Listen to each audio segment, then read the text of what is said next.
I'm Alan Vogel, and we want to get this C-54 Skymaster back in the air, and we really need you and appreciate your help.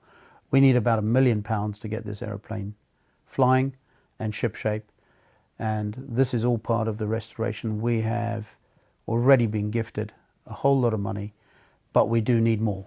And the plan is to fly this aeroplane around the UK and European air circuit, and then eventually onto the American circuit, and bring it back home. So if you are excited or passionate about getting involved with this project, please get in touch. That this aeroplane is of vital importance because she actually took part in 3 major global conflicts throughout the world, namely World War II, and the Korean War and Vietnam War. The C-54, which has a Navy serial number 56498, was based in the Pacific, and she flew from her home base in El Toro, California, to Hawaii in the Pacific. And she was carrying cargo, troops, vital supplies to the front lines during World War II, the Korean War and the Vietnam campaign. One of the most important bits of cargo that she was carrying was vital blood. This was needed to take to the MASH stations on the front line. And this is a period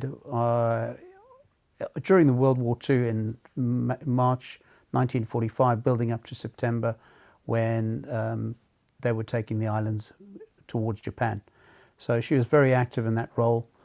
The most important thing was bringing back the wounded soldiers and the prisoners of war from the Japanese prisoners concentration camp. She wasn't a glamour girl like a P-51 Mustang or a Spitfire, but a true workhorse. And these aircraft are often overlooked for the high performance racing machines that we see at the air shows today.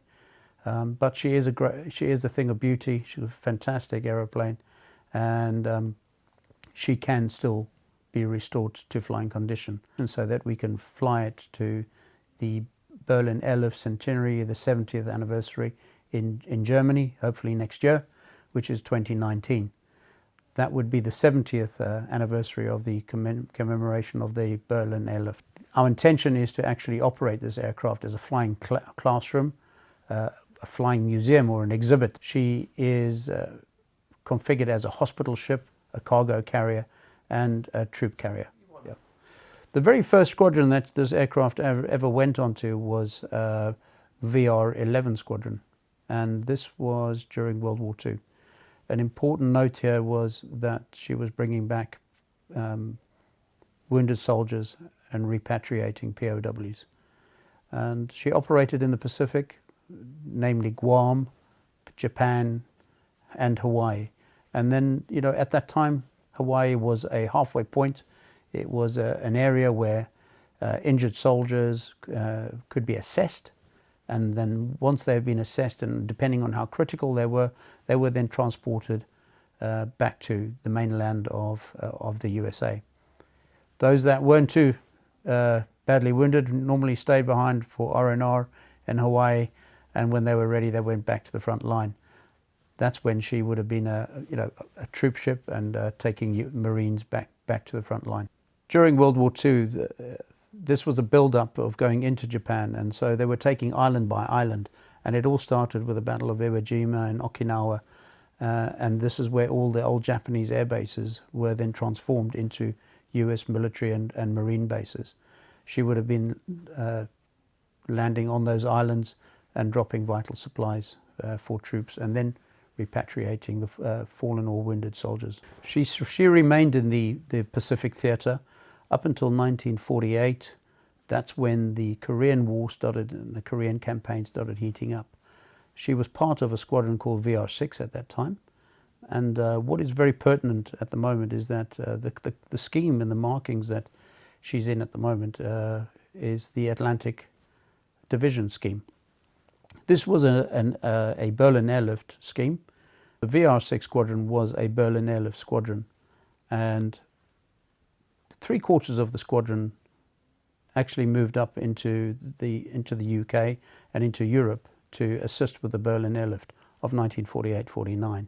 This was the blockade where the Russians had surrounded Berlin and actually were completely engulfed the whole of Berlin.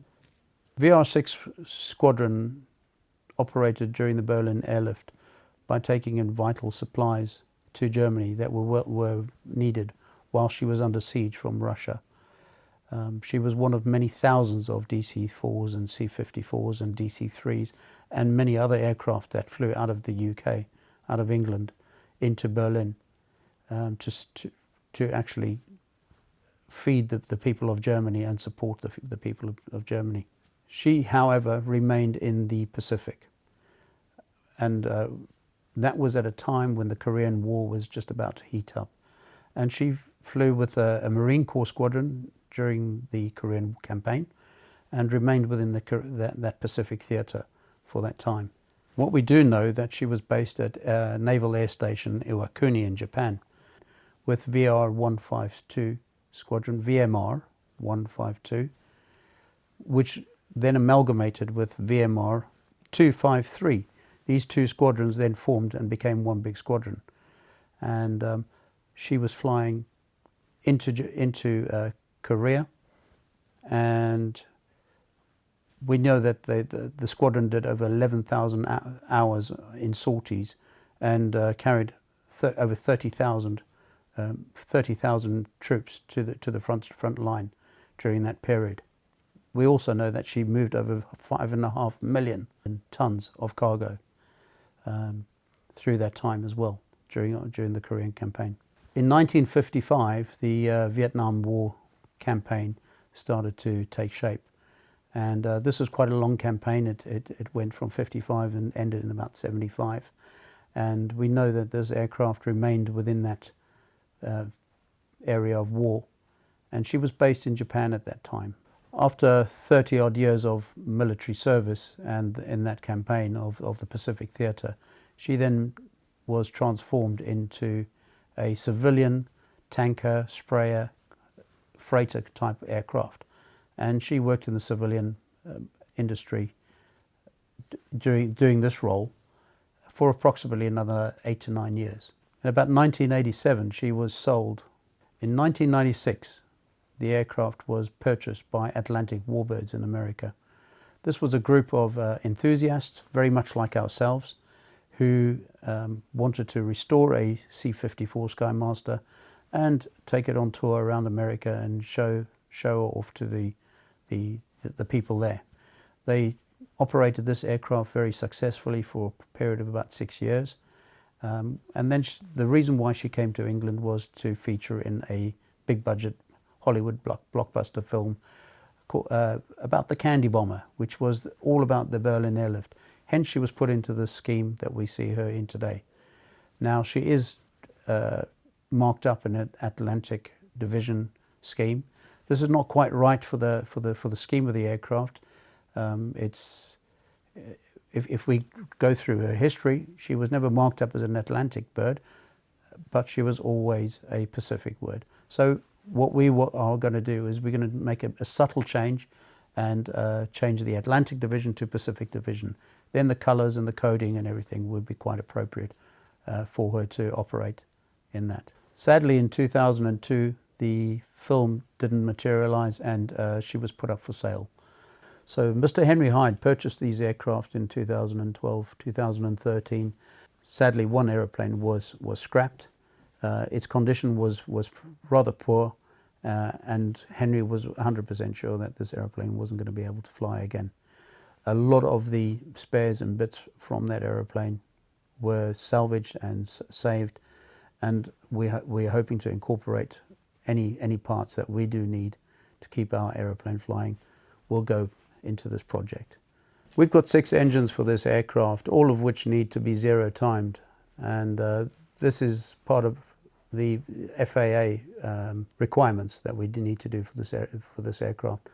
So 2 of the engines hopefully will be zero timed in-house and signed off under FAA guidance.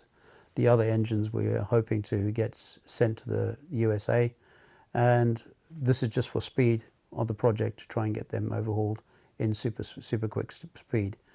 There is corrosion on the aeroplane, and this is corrosion that we've had inspected and checked with the help of Cranfield Aerospace.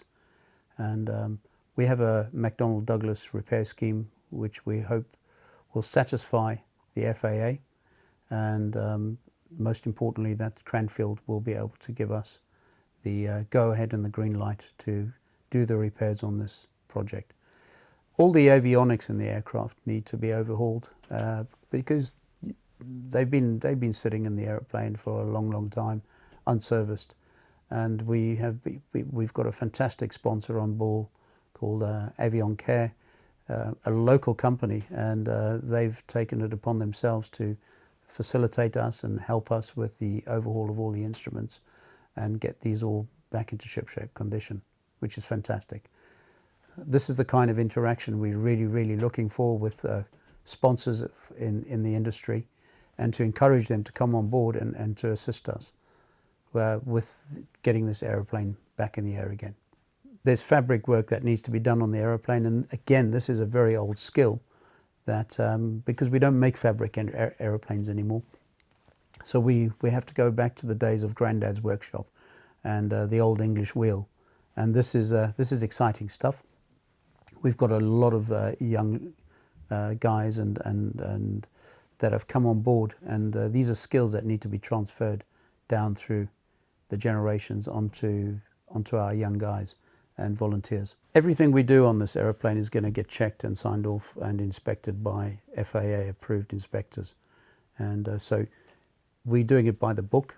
We are doing it according to the FAA and regulations, and we're going to be operating this aircraft in a way that will make the FAA and the CAA happy. We want to work with everybody on this. It's a very high profile project, and we just want to encourage everybody to get involved. Funding is vital for this project, and the fantastic thing is that we've already got so many people coming forward and companies coming forward and giving us the promise of helping out. And although this is not cash in hand, it is vital work that needs to be done to the aeroplane. For instance, overhauling of the entire landing gear. These are things that have been promised to us through approved workshops. And then there's the promise of avionics, which I've mentioned before. The project costs of this project, we're looking about between 800,000 to £1 million. Already we've got over £200,000 promised to us and gifted to us for work to actually carry out on the airplane, which is what we're doing at the moment. We're doing major inspections on the aircraft at the moment, and as within the next few weeks we will start commencing with removing of the fabric and the aileron work surfaces, and these are important steps forward. This aeroplane wouldn't fly without our very valued volunteers. What we have found is that there's such a great interest in this aeroplane, and on the days that we've had people come and have a look at the aeroplane, we've managed to be able to encourage people or recruit people to join our team, some of which are very highly skilled people, and they range from a very wide spectrum, from young teenagers all the way through to men in their 80s and maybe approaching 90s. This is fantastic, having this whole spectrum of interest in the project, and this aeroplane wouldn't be able to go forward without our volunteers coming on board. Once this aeroplane has been signed off by the FAA and it has got its ticket to fly, which we hope will happen within the next couple of years, the vision is that this aeroplane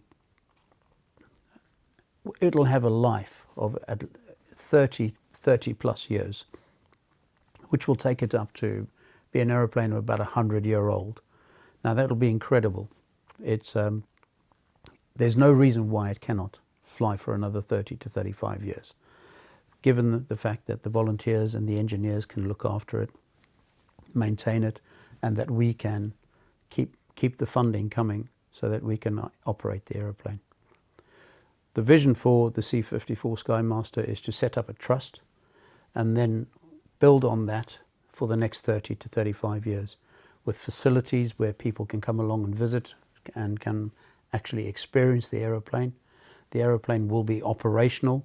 It's running on a FAA standard category, so there will be opportunities for people to come on board and fly with us, which is going to be a fantastic opportunity. The airshow industry in the UK is phenomenal. It's enormous. It attracts crowds of over 2 million people every year, and we envisage taking the Skymaster to all the airshow circuits in the UK and into Europe, eventually then taking her across the Atlantic back to home base in America, and hopefully tour America and revisit all the air stations and bases, military bases where she was operating from in the past. That would be fantastic. And to be able to take sponsors and corporate people along for the ride with us will be just an amazing opportunity.